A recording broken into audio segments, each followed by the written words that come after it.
Hi, I'm Jacqueline Luqman with the Real News Network in Baltimore. It is early in the 2020 presidential campaign cycle, and the Democrats already have a very crowded field with more candidates seemingly declaring every other week.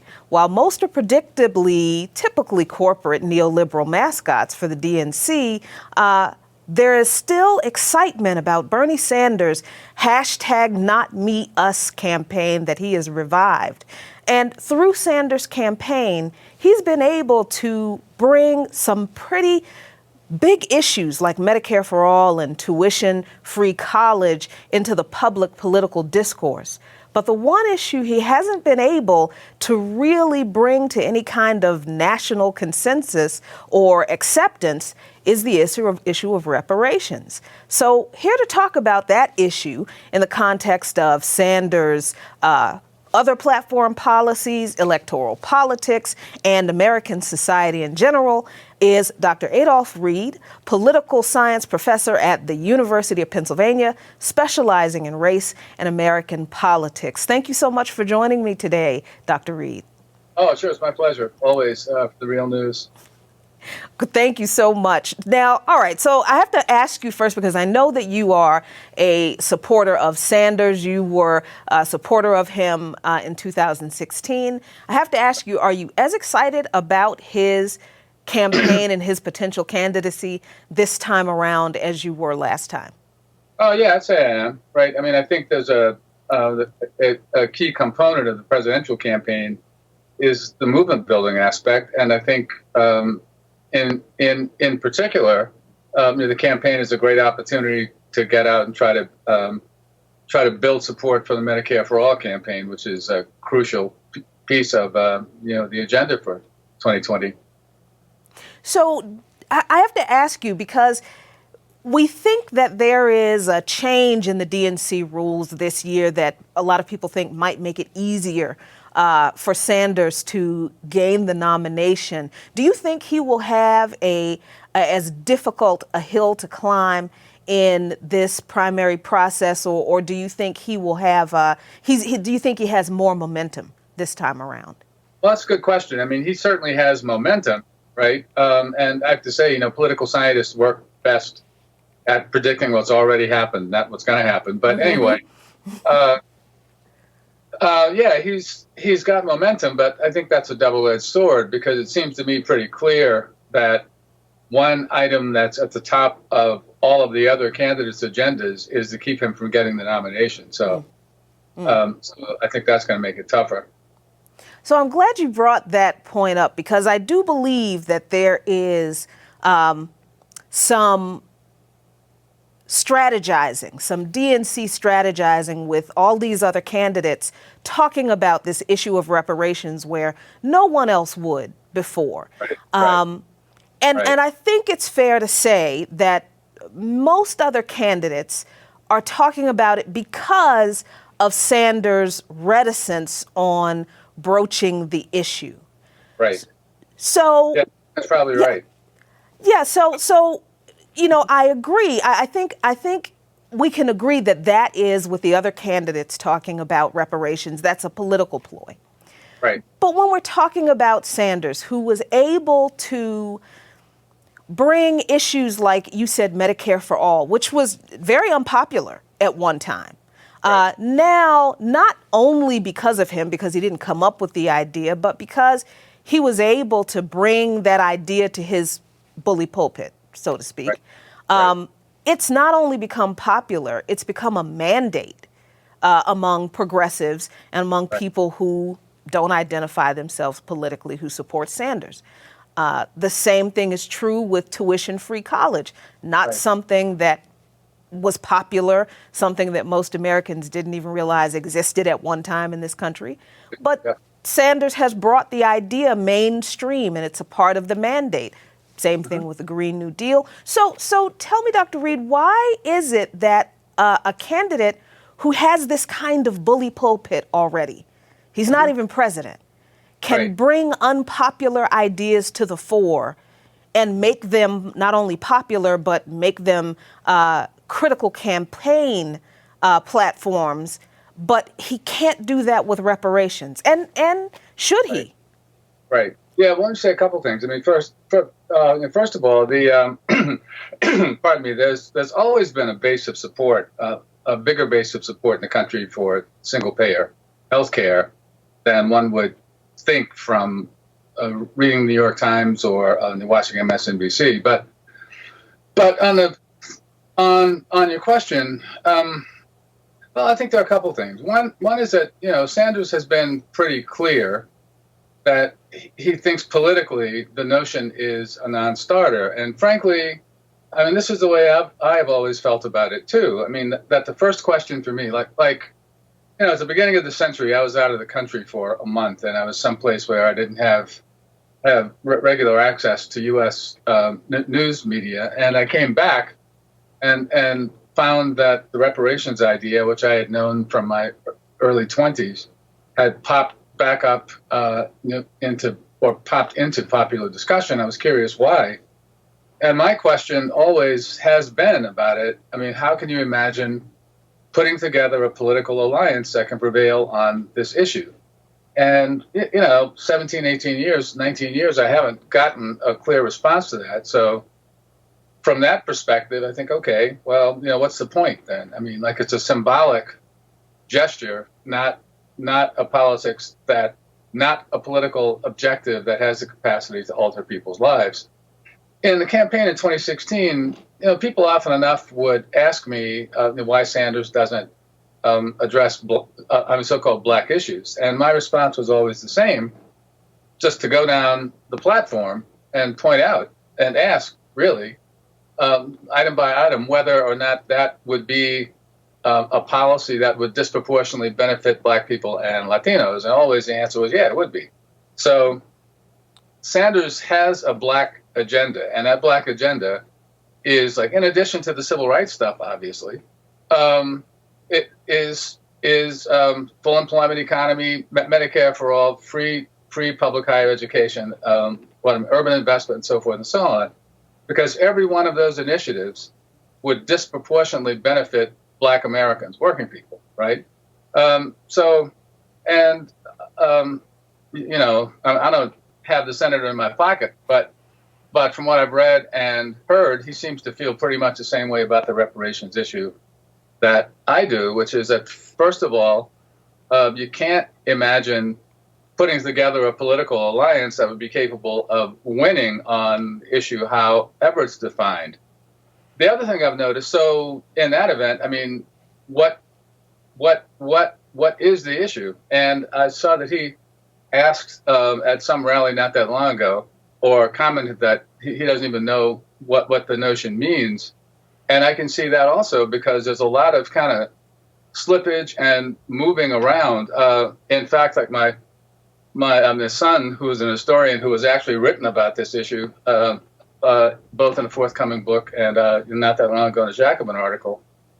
He's referring to as the peace with honor phase of reparations talk, by which he means it's a reference to Vietnam when the U.S. was defeated and was trying to figure a way out by calling defeat victory and leaving.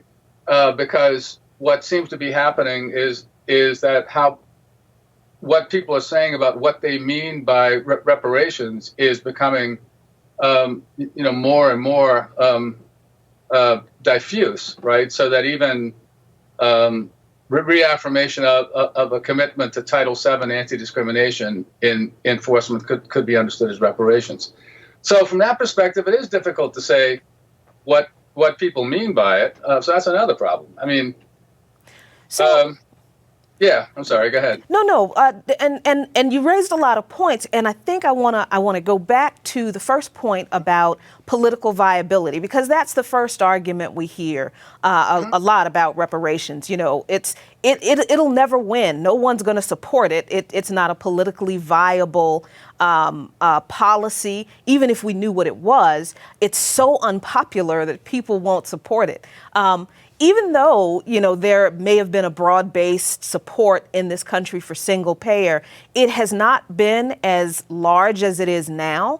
And Right. Certainly there hasn't been a broad-based support for tuition-free college, because there was at one time in this country country, not the crisis of exorbitant college tuition debt. So that's a very new thing. So just the idea of a free college tuition was, not only was it not popular, people didn't even think it was a problem. It was an issue that needed to be addressed. Yes, the fossil fuel industry knew about the climate crisis 40, 50 years ago, but most people didn't know anything about climate change, didn't think that climate change was an issue. And as a matter of fact, Sanders himself said, I said that climate change was the most pressing national defense issue that we were facing, and people laughed at him then, but now they take him seriously. So when we look at the evolution of these impossible policies, none of them which seem politically viable at some point in the history of American politics, how is reparations different from those policies?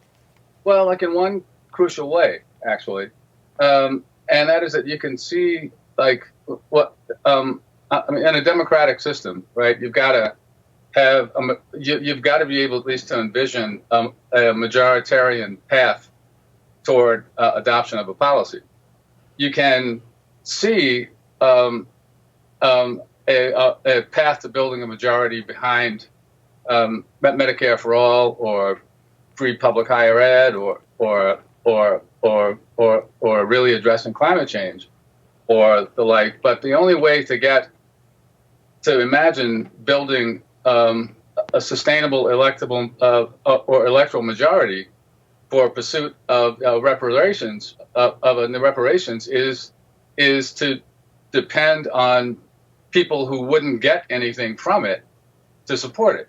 And that's what I think is the big stumbling block, right? I mean, and I wouldn't even argue that the vast majority of whites in America would be opposed to it in principle, right? A lot of people would be, certainly, and in that sense it would be a divisive issue, but just because an issue is divisive doesn't mean it shouldn't be pursued. But it's just, frankly, impossible to imagine from the standpoint of pragmatic politics that you could mobilize a kind of coalition to win it that would need to be mobilized to prevail in a majoritarian democratic system. But on the other hand, right, see, I've noticed that I just saw a couple of days ago that some guy in Forbes published an article contending that reparations was the only way to advance the discussion of race, or whatever cliched way he put it. Goldman Sachs, not that long ago, came out and doubled down on its support for diversity and that sort of thing. And within the Democratic Party, what I'm seeing what looks to me like an alliance between the Clintonite corporate Wall Street Democrats and what we might call the identitarian left to come together around support for reparations. And considering that the Wall Street wing of the Democratic Party has mobilized consistently against any kind of economic redistribution, that just raises concerns to me about what kind of allies are or what kind of alliances are being formed. Oh, I think that's a very valid point, because the issue is the framing, I think, of the discussion. So I want to go back to what you said about Sanders questioning what reparations is, and I believe this goes directly to the framing of what reparations is.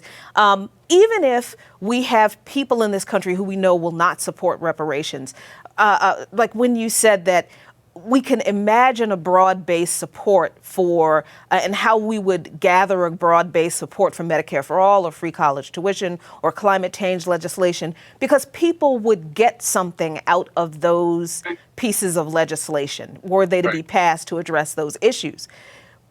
But couldn't it be said that the reason that coalition can be built is because those people now who would be a part of this coalition, those people now are being affected by those issues? I mean, What I'm saying is they didn't care about those issues until they were personally affected by those issues. So now they want to be a part of a coalition. Is that, I mean, if someone were to look at that framing of saying that we can imagine creating a broad-based coalition around these other issues, what do you say to people who would come back and say, well, of course they want to be a part of this broad-based coalition. These problems are harming them. So, of course, they want solutions. Well, I'd say a couple things. I mean, one is that that's not necessarily the case. I mean, there were people who were concerned about those issues, whether or not they were capable of articulating them publicly. And there are people who respond or who are prepared to be responsive to discussion of them, right? Without having necessarily thought consciously about them before. But bracketing those 2 points, I mean, it's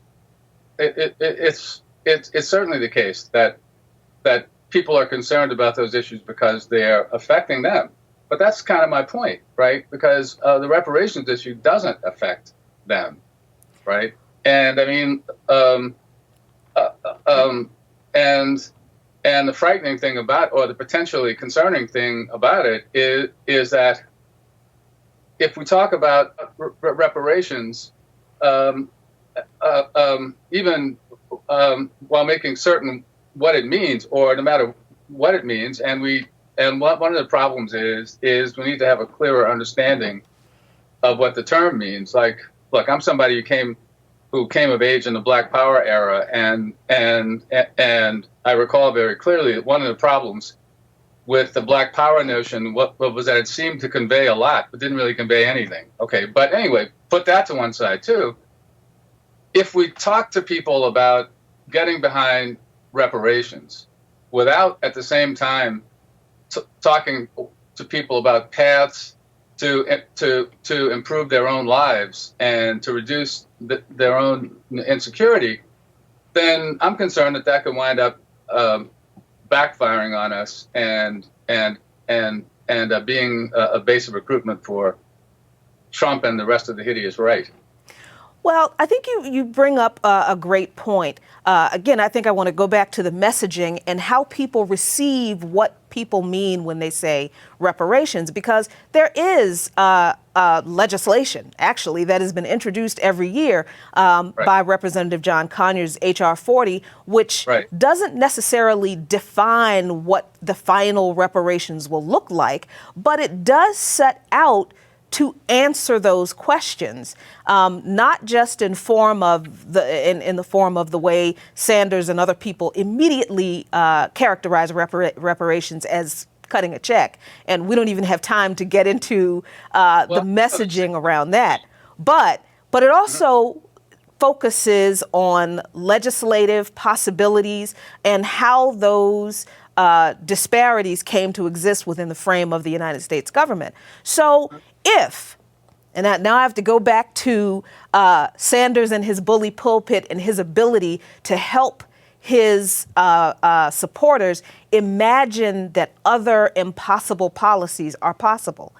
If we could convince Bernie Sanders that, fine, you don't have to say you support any kind of reparations, but at least you support the idea of answering the question and supporting the legislation that exists to do just that, to convene a commission of people to work on this alongside of, as Henry Wallace found out with his 60 million jobs proposal, that you can have broad-based economic policies that uplift all people, but you must address racial issues also, and that was unpopular then. The same thing that A. Philip Randolph and Bayard Rustin found out when they introduced a freedom budget for all Americans, which they specifically said they didn't want to be something only for Black Americans, but they said they wanted to uplift poor white people also, but then that wasn't popular either. Do you think at some point we really just need to bite the political bullet and say, listen, we do need to make this issue a a political reality as far as advancing the discourse is concerned, even if we don't get there, which I think is the reality that exists with Medicare for All and free college tuition and other platform policies that are wonderful. But with the current Congress and the next Congress full of corporate Democrats, we're not going to get to. No, that's right. And I mean, part of fighting for those objectives at this point now is indeed to change the Congress, right? But, well, look, a couple things. I mean, the Wallace campaign may have been a little more complex, but the reason that the Freedom Budget for All Americans, didn't get anywhere, didn't have to do with it's not addressing race. Like, it had to do with a stiff opposition from the Johnson administration and also like from other elements in the civil rights and labor communities who were tied into the Johnson administration in ways that that made them skittish to get behind it actively, but also because the nature of the economy was changing at that point. But I mean, nevertheless, all that said, I mean, again, I'm not a proxy for Senator Sanders on this question. I just on my own fail to understand what the term reparations does for us, right?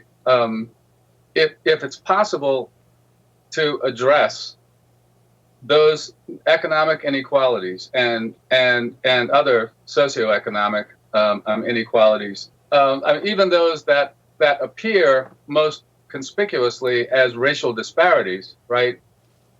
Without the frame of reparations, which I'm convinced that it's possible to do, then what does it add, right? I mean, it's a symbolic move. So what's the point of the symbolism, and what does it do for us politically? Or, I mean, not just politically, right? In what domain does it do anything for us, basically?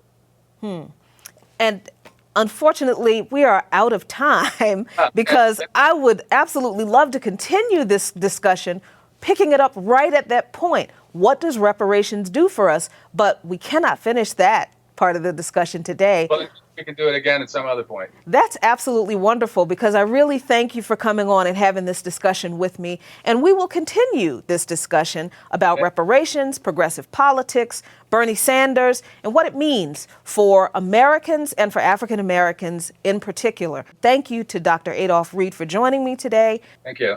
I'm Jacqueline Luqman for the Real News Network.